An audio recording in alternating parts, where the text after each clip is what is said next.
বিসমিল্লাহির রহমানির রহিম। আসসালামু আলাইকুম। আমার প্রিয় ছাত্রীরা, কেমন আছো তোমরা? আশা করি ভালো আছো, সুস্থ আছো।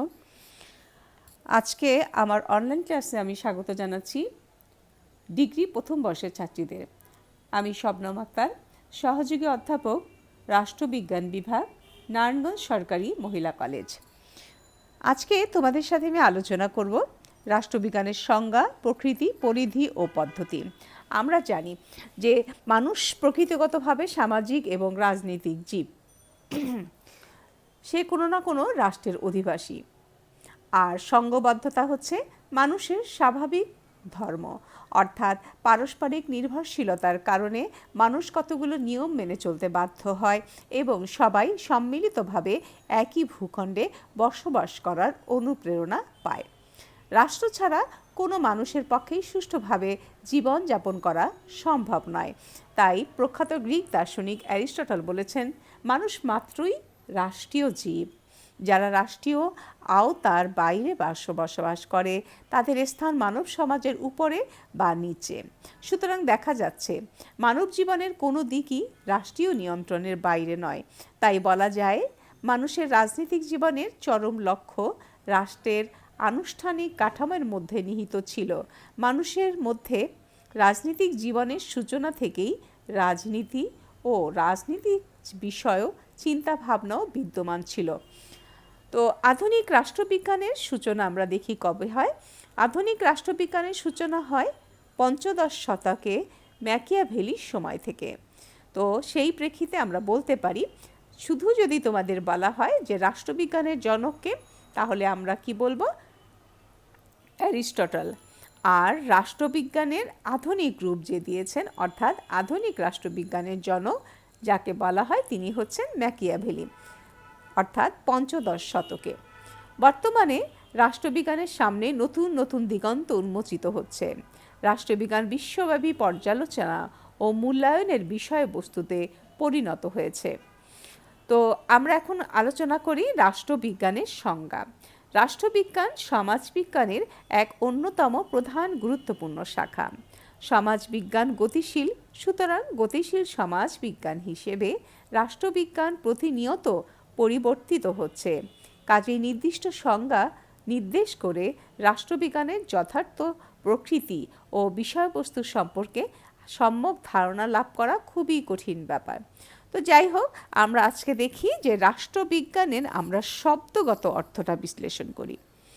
আমরা জানি রাষ্ট্রবিজ্ঞানের ইংরেজি প্রতিশব্দ হলো পলিটিক্যাল সায়েন্স।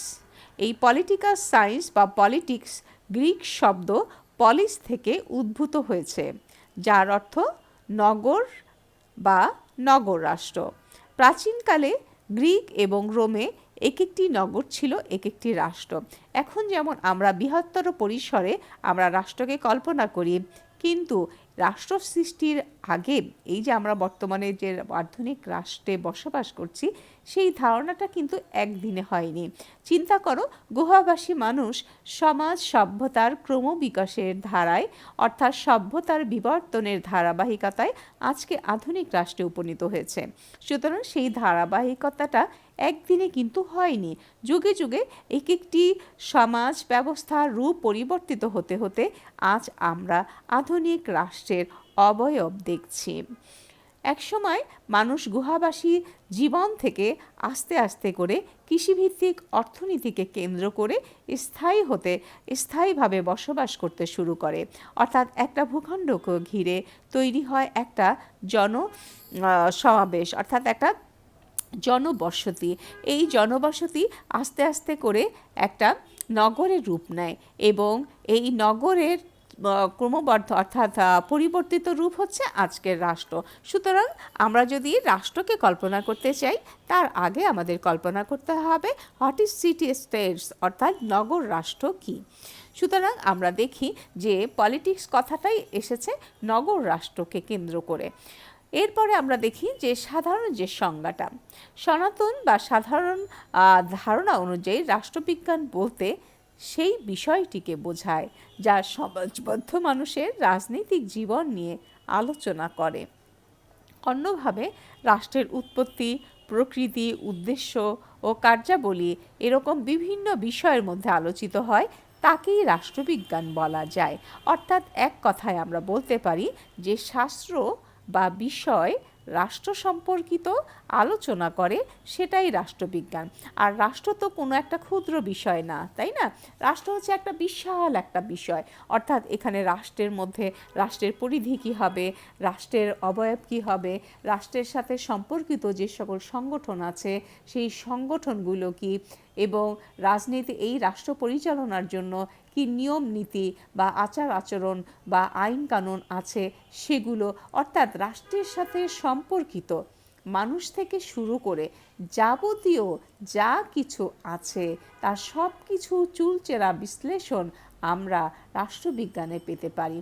তাহলে সোজা কথায় বলতে যে রাষ্ট্রবিজ্ঞান হলো সমাজবিজ্ঞানের সেই শাখা যা বিজ্ঞান ভিত্তিক আলোচনার মাধ্যমে রাষ্ট্রের তত্ত্ব, সংগঠন, তার জাতীয় ও আন্তর্জাতিক সম্পর্ক, রাজনীতির সাথে জড়িত আচার আচরণ, বিভিন্ন গোষ্ঠীর কার্যকলাপ, রাজনৈতিক ক্ষমতা, আদর্শ, প্রভাব, রাজনৈতিক মনোভাব, রাজনৈতিক কার্যে অংশগ্রহণ এবং রাজনৈতিক পরিবর্তনের বাস্তব অবস্থা তথ্য সমৃদ্ধ পর্যালোচনা ও মূল্যায়নের দ্বার উন্মোচন করে। রাষ্ট্রবিজ্ঞান যে শুধুমাত্র আমাদের বইয়ে বা পঠন পাঠনেই সীমাবদ্ধ তা কিন্তু না। যেমন ধরো আমাদের যে কোনো একটা রাজনৈতিক ইস্যু, যেমন ধরো ইদানিং আমাদের নির্বাচন হয়ে গেল, যেমন তোমাদের নারায়ণগঞ্জেই কিছুদিন আগে মেয়র নির্বাচিত হলো। এই মেয়র নির্বাচনের সুষ্ঠুতা বা নির্বাচনের অংশগ্রহণের ব্যাপারটা, বা কে ভোটার যারা তাদের মনোভাব কী, বা যারা ভোটের কার্যক্রম পরিচালনা করছে তাদের প্রস্তুতি কী, বা এই নির্বাচনের ফলাফল কী হবে, এই যে সম্ভাব্য চিন্তাভাবনা, এই একটা নির্বাচনকে কেন্দ্র করেই যে নানাবিধ যে প্রোগ্রাম বা নানাবিধ যে পর্যালোচনা, নানাবিধ আচরণ, এগুলো হচ্ছে রাষ্ট্রবিজ্ঞানের অংশ। তাহলে আমরা দেখতে পাই রাষ্ট্রবিজ্ঞান কিন্তু আমাদের জীবনের সাথেই ওতপ্রোতভাবে জড়িত। কারণ আমরা বলেছি যে আমরা এর আগেও আমরা দেখেছি যে এরিস্টটল কী বলেছেন, যে রাষ্ট্রে বসবাস করে না, হয় সে দেবতা নয় সে পশু। তো আমরা প্রামাণ্য সংজ্ঞায় আসি। রাষ্ট্রবিজ্ঞানের সংজ্ঞা নির্ধারণের ক্ষেত্রে রাষ্ট্রবিজ্ঞানের মধ্যে যথেষ্ট মতভেদ রয়েছে।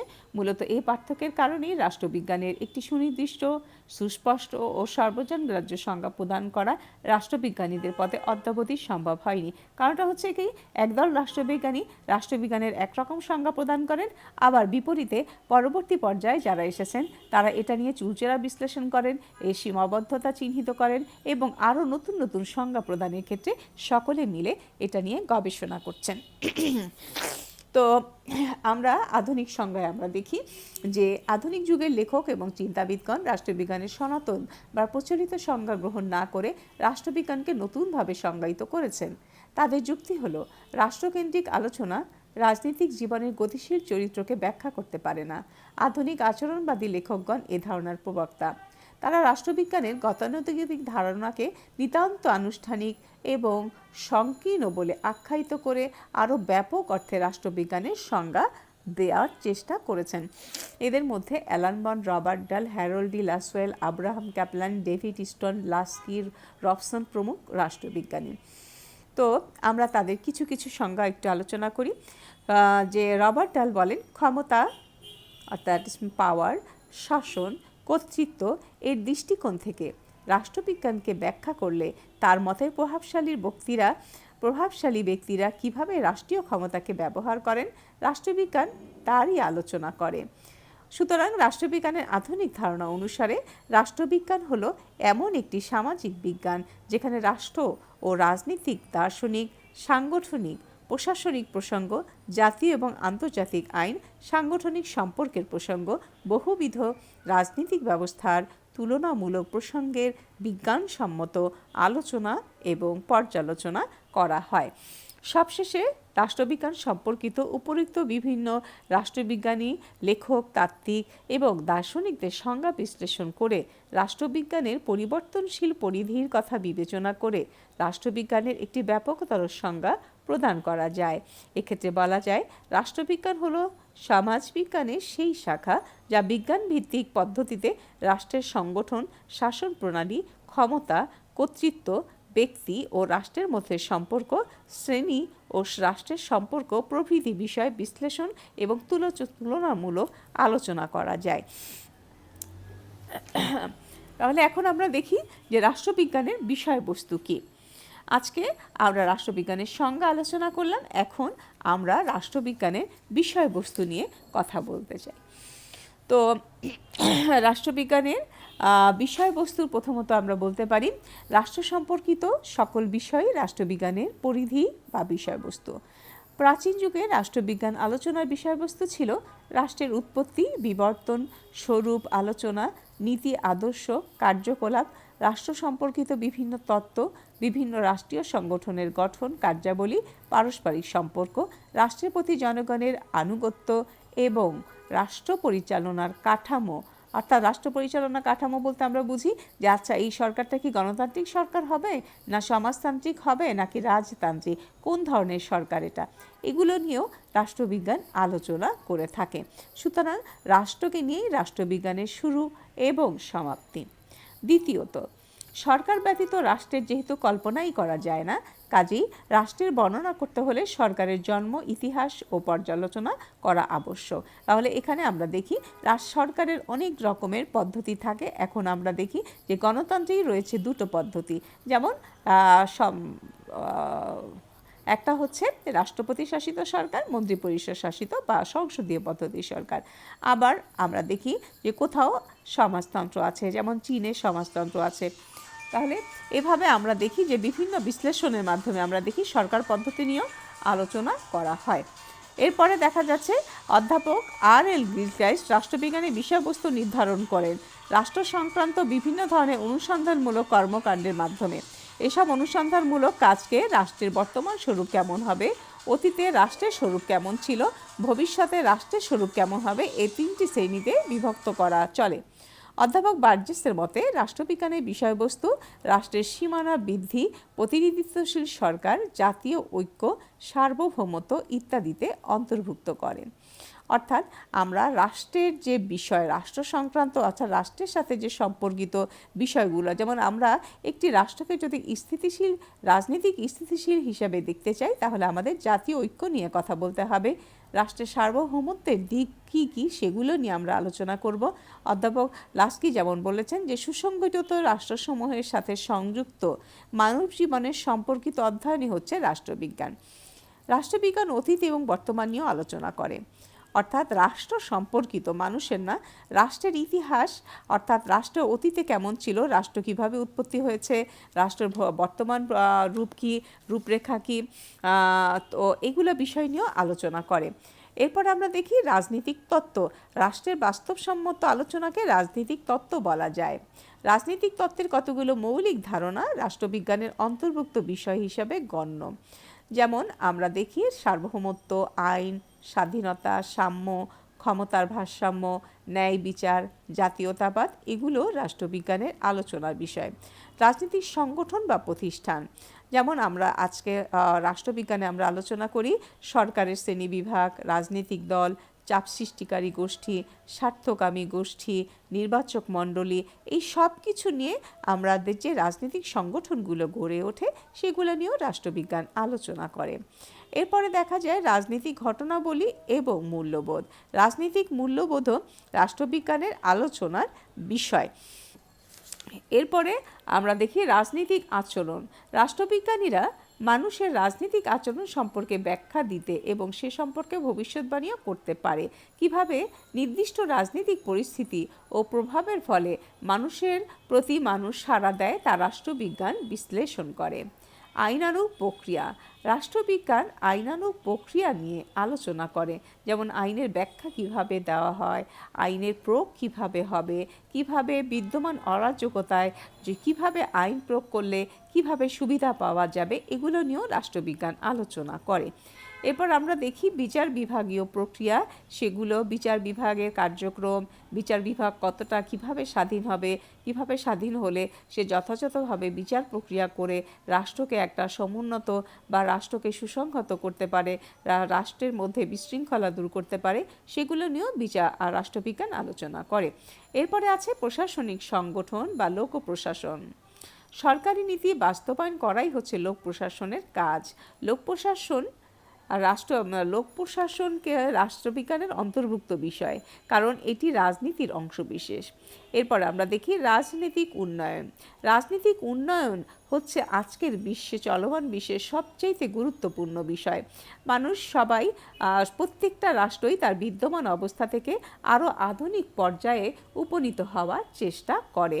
সেই হিসেবে রাজনৈতিক উন্নয়ন ও অবক্ষয় কীভাবে ঘটে, রাজনৈতিক আধুনিকীকরণ, রাজনৈতিক সামাজিকীকরণ, রাজনৈতিক সংস্কৃতি প্রভৃতির ধারণা, রাজনৈতিক স্থিতিশীলতা এবং এর কারণ ইত্যাদি রাষ্ট্রবিজ্ঞানের আলোচনার বিষয়। এরপর আমরা দেখি পলিটিক্যাল পাওয়ার বা রাজনৈতিক ক্ষমতা। সাম্প্রতিককালে ক্ষমতার ধারণাটি রাষ্ট্রবিজ্ঞানের পরিধি বা বিষয়বস্তুর অন্তর্ভুক্ত হয়েছে।